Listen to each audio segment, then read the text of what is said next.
Video में हम लोग देखे थे कि एक स्क्वायर मैट्रिक्स का इन्वर्स कैसे निकलता है, और इस वीडियो में हम लोग इन्वर्स से रिलेटेड कुछ प्रॉपर्टी करेंगे। इसका पहला प्रॉपर्टी होता है कि अगर ये कोई इन्वर्टिबल स्क्वायर मैट्रिक्स है, इन्वर्टिबल स्क्वायर मैट्रिक्स मीन्स ऐसा स्क्वायर मैट्रिक्स जिसका इन्वर्स एग्जिस्ट करता है।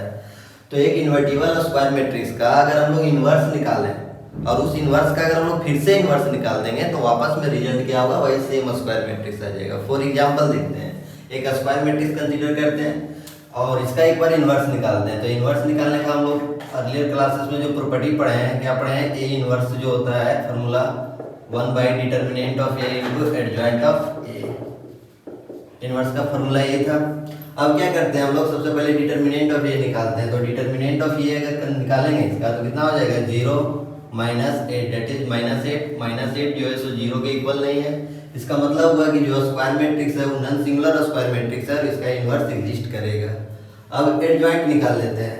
तो एडजॉइंट ऑफ ए जो होगा, लास्ट वीडियो में हम लोग देखे थे कि एडजॉइंट ऑफ ए कैसे निकालते थे कि डायगोनल एलिमेंट को इंटरचेंज कर देते हैं, नॉन डायगोनल एलिमेंट का साइन चेंज कर देते हैं। तो इसको इंटरचेंज करेंगे तो हो जाएगा 6 0, इसका साइन चेंज करेंगे तो -2 -4।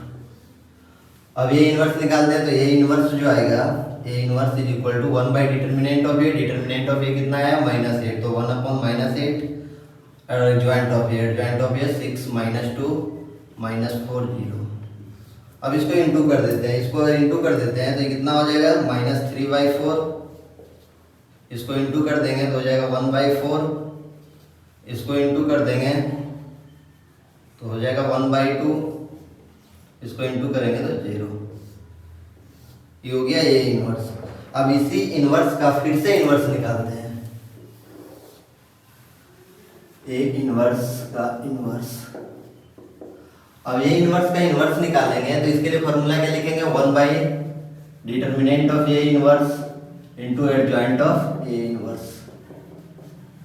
अब क्या करते हैं, डिटर्मिनेंट ऑफ ए इन्वर्स निकालते हैं। तो ये इन्वर्स जो निकला है तो ये निकला हुआ है, इसका डिटर्मिनेंट निकालते हैं। तो determinant of A inverse is equal to, इसको इंटू कर देंगे तो हो जाएगा 0 माइनस, इसको इंटू करेंगे तो 1/8 that is -1/8 which is not equal to 0। अब एडजॉइंट ऑफ ए इन्वर्स निकालते हैं। तो एडजॉइंट ऑफ ए इन्वर्स, इस ए इन्वर्स का अगर एडजॉइंट निकालेंगे तो डायगोनल एलिमेंट को इंटरचेंज कर देंगे। तो डायगोनल एलिमेंट इंटरचेंज हो जाएगा तो हो जाएगा 0 -3/4 और नॉन डायगोनल एलिमेंट का साइन चेंज कर देंगे तो हो जाएगा -1/4 और -1/2। अब क्या निकालना है, इन्वर्स का फिर से इन्वर्स निकालना है। उसके लिए फॉर्मूला लिखे हैं यहाँ पे। तो इन्वर्स का फिर से इन्वर्स निकाले तो one by determinant of A inverse. Determinant of A inverse कितना है, -1/8, तो 1/-1/8 और एडजॉइंट ऑफ ए इन्वर्स। तो एडजॉइंट ऑफ ए इन्वर्स कितना है, 0 -1/4 -1/2 -3/4। इसको अगर सॉल्व करें तो कितना हो जाएगा, -8 और ये हो जाएगा 0 -1/4 -1/2 -3/4। अब इसको मल्टीप्लाई कर देते हैं तो कितना हो जाएगा, 0, इसको मल्टीप्लाई कर देंगे कितना हो जाएगा 2, इसको मल्टीप्लाई कर देंगे तो हो जाएगा 4, इसको मल्टीप्लाई कर देंगे तो हो जाएगा 6। तो देख रहे हैं कि इन्वर्स का अगर फिर से इन्वर्स निकाल रहे हैं तो वापस में रिजल्ट जो होता है सो वही स्क्वायर मैट्रिक्स आ जाता है जो हम लोग कंसीडर किए थे। चलो अब हम लोग प्रॉपर्टी नंबर 2 देखते हैं। प्रॉपर्टी नंबर 2 क्या है कि अगर ये कोई इन्वर्टिबल स्क्वायर मैट्रिक्स है, इन्वर्टिबल स्क्वायर मैट्रिक्स का मीन सेम ही रहेगा कि ऐसा स्क्वायर मैट्रिक्स जिसका इन्वर्स एग्जिस्ट करेगा। तो प्रॉपर्टी होता है कि पहले इन्वर्स निकाल लो उसके बाद ट्रांसपोज करो, या ट्रांसपोज कर लो उसके बाद इन्वर्स निकालो, दोनों का रिजल्ट बराबर होता है। फॉर एग्जाम्पल देखते हैं, एक स्क्वायर मैट्रिक्स कंसीडर किया है 2/2 का। अब पहले एलएचएस सॉल्व कर लेते हैं। एलएचएस क्या है कि पहले इन्वर्स निकालेंगे उसके बाद ट्रांसपोज करेंगे। तो पहले एलएचएस देख लेते हैं। एलएचएस में क्या है कि पहले इन्वर्स निकालना है। तो पहले इन्वर्स का फार्मूला लिखते हैं। तो इन्वर्स का formula one by determinant of A into adjoint of A. अब डिटर्मिनेंट ऑफ ए कितना हो जाएगा, तो determinant of A 0 - 2 that is -2 which is not equal to 0। It means कि जो मैट्रिक्स है वो नॉन सिंगुलर स्क्वायर मैट्रिक्स है और इन्वर्स एग्जिस्ट करेगा। अब एडजॉइंट ऑफ ए निकालते हैं। तो एडजॉइंट ऑफ ए निकालने का सेम प्रोसेस, डायगोनल एलिमेंट को इंटरचेंज कर देंगे, 3 0 हो जाएगा, नॉन डायगोनल एलिमेंट का साइन चेंज करेंगे। अब ये इन्वर्स कितना हो गया, A inverse is equal to one by determinant of A. Determinant of A कितना है, -2 और एडजॉइंट जो है सो कितना है 3 -1 -2 0। अब क्या करते हैं, इसको इंटू कर देते हैं। तो A inverse is equal to, इसको इंटू करेंगे तो हो जाएगा -3/2, इसको इंटू करेंगे 1/2, इसको इंटू करेंगे तो 1 और इसको इंटू करेंगे तो 0। ये हो गया ये इनवर्स। अब क्या करना है कि ये इनवर्स का ट्रांसपोज करना है, ठीक है। तो ये इनवर्स का ट्रांसपोज कर देते हैं। तो ये इनवर्स का अगर ट्रांसपोज करेंगे, ट्रांसपोज कैसे होता है कि जो रो है, पहला रो है वो पहला कॉलम में और जो दूसरा रो है वो दूसरा कॉलम में। तो जो पहला रो है उसको पहला कॉलम में कर देते हैं -3/2 1/2 और जो दूसरा रो है उसको दूसरा कॉलम में 1 0। ये एलएचएस सॉल्व कर लिए। अब आरएचएस देखते हैं। आरएचएस क्या है कि पहले ट्रांसपोज करना है उसके बाद इनवर्स निकालना है। तो ए स्क्वायर मैट्रिक्स का पहले ट्रांसपोज कर लेते हैं। तो इसका ट्रांसपोज कर लेंगे तो कितना हो जाएगा 0 1 2 3। अब इसका इनवर्स निकालना है। तो ये ट्रांसपोज का अगर इनवर्स निकालते हैं, ए ट्रांसपोज का इनवर्स, तो इसका फॉर्मूला क्या हो जाएगा 1/डिटर्मिनेंट of A transpose into adjoint of A transpose. अब डिटर्मिनेंट ऑफ ए ट्रांसपोज निकालते हैं तो determinant of A transpose is equal to 0 -2 that is -2। अब एडजॉइंट ऑफ ए ट्रांसपोज निकालते हैं। तो adjoint of A transpose is equal to कितना हो जाएगा, एडजॉइंट निकालना है ए ट्रांसपोज का। एडजॉइंट निकालने के लिए क्या करते हैं कि डायगोनल एलिमेंट को इंटरचेंज कर देते हैं। तो 3 0 और नॉन डायगोनल एलिमेंट का साइन चेंज करते हैं -2 -1।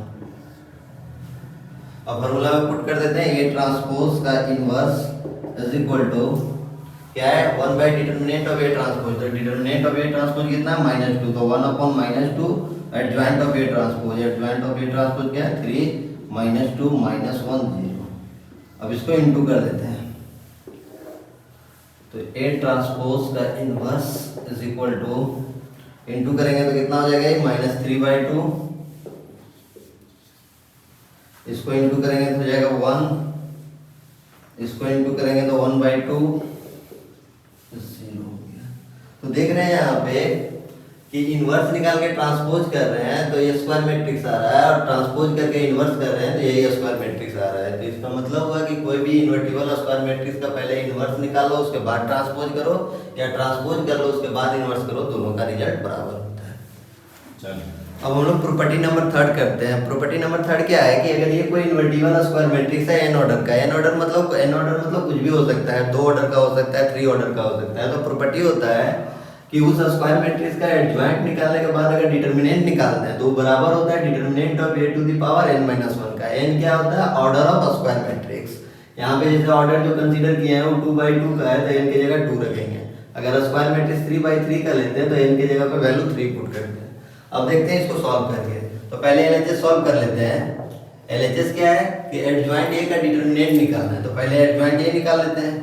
एडजॉइंट ए कितना हो जाएगा 2 2 -3 -1। अब इसका डिटर्मिनेंट निकालते हैं। तो डिटर्मिनेंट ऑफ एडजॉइंट ये जो होगा कितना हो जाएगा 4 -3 दैट इज 1। तो देख रहे हैं कि एलएचएस सॉल्व करने के बाद कितना आ रहा है 1 आ रहा है। 1 किसका वैल्यू है, तो एडजॉइंट ए का डिटर्मिनेंट है। अब आरएचएस सॉल्व करते हैं। आरएचएस में क्या है, सबसे पहले डिटर्मिनेंट ऑफ ए निकालना है। तो इसका डिटर्मिनेंट निकाल लेते हैं। तो डिटर्मिनेंट ऑफ ए जो होगा तो कितना हो जाएगा 4 -3 दैट इज 1। और फिर क्या है determinant of A to the power n - 1। तो डिटर्मिनेंट ऑफ ए कितना आया 1 और n की जगह पे स्क्वायर मैट्रिक्स का ऑर्डर पुट करना है। तो ऑर्डर कितना है 2/2 का, तो यहाँ पे 2 करेंगे तो 2 - 1 तो 1 to the power 1 that is 1। तो देख रहे हैं एलएचएस भी 1 आ रहा है और आरएचएस भी 1 ही आ रहा है।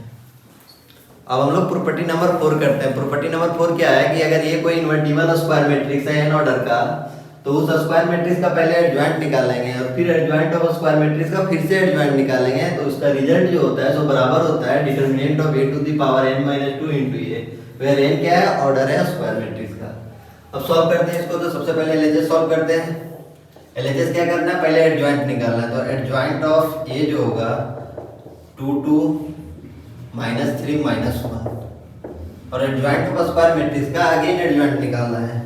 तो एडजॉइंट ऑफ ए कितना हो जाएगा 2 2 और नॉन डायगोनल एलिमेंट का साइन चेंज करेंगे तो 3 1। ये एलएचएस हो गया। अब आरएचएस करते हैं। RHS क्या है, पहले डिटर्मिनेंट ऑफ ए निकालना है, तो डिटर्मिनेंट ऑफ ए जो होगा 4 - 3 दैट इज 1। अब क्या करना है, determinant of A to the power n - 2 करना है, तो determinant of A to the power n - 2, n क्या है, order of a square matrix, तो डिटर्मिनेंट ऑफ ए का वैल्यू कितना है 1 और n का कितना रखेंगे 2 - 2, तो 2 - 2 दैट इज 0, तो 1 का पावर 0 दैट इज 1, तो determinant of A to the power n - 2 का वैल्यू जो है सो कितना है 1 है। अब क्या करना है, ए मैट्रिक्स से इनटू कर देना है, तो determinant of A to the power n - 2 into A करेंगे अगर, तो 1 इनटू ये ए स्क्वायर मैट्रिक्स कितना है 2 3 1 2, इसको सॉल्व कर देंगे तो कितना हो जाएगा 2 3 1 2। तो देख रहे हैं कि दोनों का रिजल्ट जो होता है सो बराबर होता है। स्टार्ट। अब प्रॉपर्टी नंबर 5 करते हैं हम लोग। प्रॉपर्टी नंबर 5 क्या होता है कि अगर ए और बी तुम्हारा दो इन्वर्टिबल स्क्वायर मैट्रिक्स है सेम ऑर्डर का, तो दोनों स्क्वायर मैट्रिक्स को पहले अगर इनटू कर लें, उसके बाद अगर एडजॉइंट निकालते हैं तो रिजल्ट जो होता है तो बराबर होता है adjoint B into adjoint A का। एक बात यहाँ ध्यान से देखिएगा, यहाँ अगर ए बी मैट्रिक्स है, पहले ए है उसके बाद बी है, तो रिजल्ट में क्या होता है कि पहले एडजॉइंट बी होना चाहिए, उसके बाद एडजॉइंट ए होगा। अगर एडजॉइंट ए अगर हम लोग पहले लिख देते हैं, एडजॉइंट बी अगर बाद में लिखते हैं और फिर दोनों को इनटू करते हैं तो रिजल्ट बराबर नहीं आता, उल्टा चलता है। ए बी है तो बी ए होना चाहिए, यहाँ पे अगर बी है तो यहाँ पे ए बी होना चाहिए। एग्जाम्पल देखते हैं, ए और बी दो स्क्वायर मैट्रिक्स कंसीडर किए हुए हैं सेम ऑर्डर का। अब एलएचएस सॉल्व कर लेते हैं, तो एलएचएस क्या है, पहले ए बी निकालते हैं, कितना हो जाएगा 0 × 2 0 plus 1 × 1 1, 0 × 3 0 plus 1 × 2 2, 2 × 2 4 plus 3 × 1 3, 2 × 3 6 plus 3 × 2 6। A B जो होगा 1 7 2 12। अब क्या करना है, इसका एडजॉइंट निकालना है, तो एडजॉइंट ऑफ ए बी जो होगा, adjoint of A B, adjoint निकालने के लिए क्या करते हैं, डायगोनल एलिमेंट को इंटरचेंज कर देते हैं, तो 12 1 और नॉन डायगोनल एलिमेंट का साइन चेंज कर देते हैं, तो -2 -7। अब आरएचएस सॉल्व करते हैं। आरएचएस क्या है, पहले एडजॉइंट बी निकालना है, एडजॉइंट बी, तो एडजॉइंट बी कितना हो जाएगा, डायगोनल एलिमेंट को इंटरचेंज करेंगे तो 2 2, नॉन डायगोनल एलिमेंट का साइन चेंज करेंगे -3 -1। फिर क्या करना है, एडजॉइंट ए निकालना है, तो एडजॉइंट ए जो होगा तो कितना हो जाएगा, डायगोनल एलिमेंट को इंटरचेंज करेंगे तो 3 0, नॉन डायगोनल एलिमेंट का साइन चेंज करेंगे तो -1 -2। अब क्या करना है, दोनों को इनटू कर देना है, adjoint B into adjoint A. Adjoint B कितना आया हुआ है 2 -3 -1 2, और एडजॉइंट ए कितना आया हुआ है 3 -1 -2 0। अब इसको इनटू कर देते हैं, कितना हो जाएगा 2 × 3 6 प्लस का साइन -3 × -2 प्लस 6, अब 2 × -1 -2 प्लस 0, -1 × 3 -3, 2 × -4, -1 × -1 प्लस 1, 2 × 0 0। इसको सॉल्व करेंगे कितना हो जाएगा 12 -7 -2 1। तो देख रहे हैं कि एडजॉइंट ए बी जो आ रहा है तो 12 -2 -7 1 आ रहा है, और adjoint B into adjoint A B जो है तो सेम आ रहा है। तो यही है प्रॉपर्टी नंबर 5। अब प्रॉपर्टी नंबर 6 करते हैं। प्रॉपर्टी नंबर 6 क्या है कि अगर ये कोई इन्वर्टिबल स्क्वायर मैट्रिक्स का है, देन क्या होता है कि उस स्क्वायर मैट्रिक्स का पहले ट्रांसपोज कर लेंगे, उसके बाद एडजॉइंट निकालो, या तो फिर पहले एडजॉइंट निकाल लो उसके बाद ट्रांसपोज करो, दोनों का रिजल्ट बराबर होता है। फॉर एग्जांपल देखते हैं, एक स्क्वायर मैट्रिक्स कंसीडर किए हैं, अब एलएचएस सॉल्व कर लेते हैं।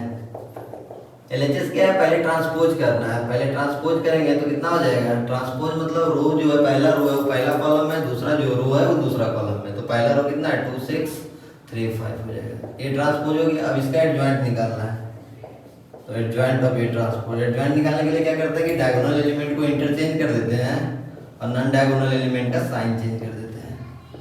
ये हो गया एलएचएस। अब आरएचएस क्या करना है, पहले एडजॉइंट निकाल लेना है, तो एडजॉइंट ऑफ ए जो होगा कितना हो जाएगा, डायगोनल एलिमेंट को इंटरचेंज करेंगे 5 2, नॉन डायगोनल एलिमेंट का साइन चेंज करेंगे -6 -3 एडजॉइंट ए। अब क्या करना है, एडजॉइंट ए का ट्रांसपोज करना है, तो एडजॉइंट ए का अगर ट्रांसपोज कर दें तो कितना हो जाएगा 5 -6 -3 2। तो देख रहे हैं हम लोग रिजल्ट में कि ट्रांसपोज कर लो पहले, उसके बाद एडजॉइंट निकालो, या एडजॉइंट निकालने के बाद ट्रांसपोज करो, दोनों का रिजल्ट जो होता है सो बराबर होता है। अब प्रॉपर्टी नंबर 6 करते हैं। प्रॉपर्टी नंबर 6 क्या है कि अगर ये कोई इन्वर्टिबल स्क्वायर मैट्रिक्स का है, देन क्या होता है कि उस स्क्वायर मैट्रिक्स का पहले ट्रांसपोज कर लेंगे, उसके बाद एडजॉइंट निकालो, या तो फिर पहले एडजॉइंट निकाल लो उसके बाद ट्रांसपोज करो, दोनों का रिजल्ट बराबर होता है। फॉर एग्जांपल देखते हैं, एक स्क्वायर मैट्रिक्स कंसीडर किए हैं, अब एलएचएस सॉल्व कर लेते हैं। एलएचएस क्या है, पहले ट्रांसपोज करना है। पहले ट्रांसपोज करेंगे तो कितना हो जाएगा, ट्रांसपोज मतलब रो जो है, पहला रो है वो पहला कॉलम है, दूसरा जो रो है वो दूसरा कॉलम है, तो पहला रो कितना है 2 6 3 5 हो जाएगा। ये ट्रांसपोज हो गया। अब इसका एडजॉइंट निकालना है, तो एडजॉइंट ऑफ ये ट्रांसपोज, एडजॉइंट निकालने के लिए क्या करते हैं कि डायगोनल एलिमेंट को इंटरचेंज कर देते हैं और नॉन डायगोनल एलिमेंट का साइन चेंज कर देते हैं। ये हो गया एलएचएस। अब आरएचएस क्या करना है, पहले एडजॉइंट निकाल लेना है, तो एडजॉइंट ऑफ ए जो होगा कितना हो जाएगा, डायगोनल एलिमेंट को इंटरचेंज करेंगे 5 2, नॉन डायगोनल एलिमेंट का साइन चेंज करेंगे -6 -3 एडजॉइंट। अब क्या करना है, एडजॉइंट ए का ट्रांसपोज करना है, तो एडजॉइंट ए का अगर ट्रांसपोज कर दें तो कितना हो जाएगा 5 -6 -3 2। तो देख रहे हैं हम लोग रिजल्ट में कि ट्रांसपोज कर लो पहले, उसके बाद एडजॉइंट निकालो, या एडजॉइंट निकालने के बाद ट्रांसपोज करो, दोनों का रिजल्ट जो होता है सो बराबर होता है। अब प्रॉपर्टी नंबर 7 करते हैं लोग। प्रॉपर्टी नंबर 7 क्या होता है कि every skew symmetric matrix of odd order is singular matrix. कहने का मतलब हुआ कोई भी स्क्यू सिमेट्रिक मैट्रिक्स लेंगे अगर ऑड ऑर्डर का तो सिंगुलर मैट्रिक्स होगा। सिंगुलर मैट्रिक्स मतलब इसका डिटरमिनेंट निकालेंगे तो रिजल्ट जो होगा सो 0 के बराबर आएगा। फॉर एग्जांपल एक कंसीडर करते हैं स्क्यू सिमेट्रिक मैट्रिक्स। तो स्क्यू सिमेट्रिक मैट्रिक्स हम लोग सीखे थे अर्लियर क्लासेस में कि डायगोनल एलिमेंट क्या होता है, 0 0 होता है, और जो एलिमेंट यहाँ होता है वही एलिमेंट यहाँ होता है, बस उसका साइन चेंज होता है। -3 है तो यहाँ कितना कर देंगे +3। जो एलिमेंट यहाँ लिखेंगे वही एलिमेंट यहाँ लिखेंगे, बट उसका साइन चेंज रखेंगे। ये 4 है तो ये -4 लेंगे, ये -4 रहता है तो +4 लेते हैं, और जो एलिमेंट यहाँ होगा वही एलिमेंट यहाँ होगा, बट साइन चेंज रहेगा। ठीक है, ये क्या हो गया स्क्यू सिमेट्रिक मैट्रिक्स। अभी क्या होगा, एक सिंगुलर मैट्रिक्स होगा। सिंगुलर मैट्रिक्स मतलब इसका डिटरमिनेंट निकालेंगे तो डिटरमिनेंट 0 के बराबर आएगा। देखते हैं इसको डिटरमिनेंट निकालते हैं। तो डिटरमिनेंट निकालने के लिए क्या कर सकते हैं हम लोग, ये 3x3 का स्क्वायर मैट्रिक्स है, तो इसका डिटरमिनेंट निकालने के लिए कोई भी रो या कोई भी कॉलम के थ्रू एक्सपेंड कर सकते हैं। बट सबसे ज्यादा इजी तब होता है कि अगर हम लोग उस रो या उस कॉलम के थ्रू एक्सपेंड करें जिसमें सबसे ज्यादा 0 होता है। तो देख रहे हैं इसमें कोई भी रो या कोई भी कॉलम अगर हम लेते हैं तो उसमें सब एक ही 0 है, तो कोई भी रो या कोई भी कॉलम से इसको एक्सपेंड कर देते हैं। तो एक्सपेंडिंग करते हैं इसको, एक्सपेंडिंग अलोंग R1, पहला रो से एक्सपेंड करते हैं। तो R1 का जो पहला एलिमेंट है वो 0 है, 0 तो लेना नहीं है, छोड़ देते हैं। सेकेंड एलिमेंट कितना है -3, और यहाँ का साइन क्या होता है माइनस में होता है, तो माइनस माइनस कितना हो जाएगा +3। अब 3 लेंगे तो इसका सामने वाला रो और कॉलम डिलीट कर देंगे तो क्या आएगा 3 -4 2 0। फिर क्या करते हैं, R1 से एक्सपेंड कर रहे हैं तो 2 एलिमेंट हो गया। अब तीसरा एलिमेंट क्या है 4, 4 के सामने क्या होता है प्लस का साइन, तो +4 लिखेंगे और इसके सामने वाला रो और कॉलम डिलीट मार देंगे, कितना हो जाएगा 3 0 -4 -2। अब इसको सॉल्व कर देते हैं तो क्या हो जाएगा +3, सॉल्व करेंगे तो 0 -4 × 2 -8 -8 हो जाएगा, और +4 कितना हो जाएगा -6 -0। तो ये देख रहे हैं 0 + 8 8 को 3 से इंटू करेंगे तो 24, और +4 और ये हो जाएगा -6, तो 24 - 24 दैट इज 0। तो डिटरमिनेंट जो है इस स्क्वायर मैट्रिक्स का कितना है सिंगुलर, तो 0 0 और 0 मतलब क्या होगा कि वो स्क्वायर मैट्रिक्स जो है सो क्या है सिंगुलर मैट्रिक्स है। अब प्रॉपर्टी नंबर 8 करते हैं। प्रॉपर्टी नंबर 8 क्या है कि अगर ये और भी दो इन्वर्टिबल स्क्वायर मैट्रिक्स है सेम ऑर्डर का, तो प्रॉपर्टी होता है कि दोनों स्क्वायर मैट्रिक्स को पहले इनटू करके इन्वर्स कर लो, या तो फिर बी इन्वर्स ए इन्वर्स करो, दोनों का रिजल्ट बराबर होता है। एक बात ध्यान देना कि यहाँ पे ए बी है तो यहाँ पे बी इन्वर्स ए इन्वर्स होगा, यहाँ पे अगर बी ए रहता तो यहाँ पे क्या होता है ए इन्वर्स बी इन्वर्स होता है। इस प्रॉपर्टी को हम लोग रिवर्सल लॉ भी बोलते हैं क्योंकि उल्टा चलता है। अब हम लोग दो स्क्वायर मैट्रिक्स कंसीडर किए हैं और देख रहे हैं कि इसका कैलकुलेशन कुछ बड़ा हो जाएगा, इसलिए इसको अपने से आप लोग घर में सॉल्व कर लीजिएगा। पहले क्या कीजिएगा, दोनों को इंटू कर लीजिएगा, उसके बाद इन्वर्स निकालिएगा, और फिर आरएचएस में क्या कीजिएगा इसका इन्वर्स और इसका इन्वर्स निकाल के इंटू कर देंगे तो दोनों का रिजल्ट बराबर आ जाएगा। अब नेक्स्ट क्लासेस में हम लोग क्या करेंगे कि इन्वर्स और एडजॉइंट से रिलेटेड कुछ क्वेश्चन करेंगे, उसके बाद एक्सरसाइज कंप्लीट हो जाएगा। और इस प्रूफ हो जाए तो कमेंट में जरूर बताइएगा।